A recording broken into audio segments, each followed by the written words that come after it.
So my favorite exercise for teaching people how to squat, this is what I use with every beginner who comes in, professional athlete, anybody who needs to learn how to squat and use their abs correctly, I use plate squat. And the reason for that is what I call the Zen of Lazy Coaching. It's hard for me to actually teach somebody how to squat correctly and explain it to them in a way that they're just going to understand and use their abs verbally. But if you use a plate squat, you're going to feel it. And the reason for that is what I'm going to do is, if you're a woman, use a 2.5 pound weight on these little guys. If you're a guy, a 5 or 10 pound weight. You're going to hold the plate right in front of your chest, and as you squat, you're going to push the plate out diagonally like this, above the head, look through the hole, and then come up. And the reason for that is a lot of people when they squat, they don't know what to do with their back, right? They're round and under, they're not using their abs.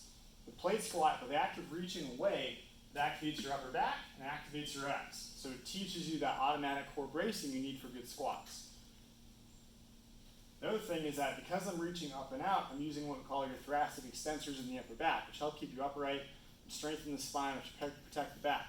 So by turning on the deep abs, by turning on the extensors in the upper back, it's much easier to learn how to squat.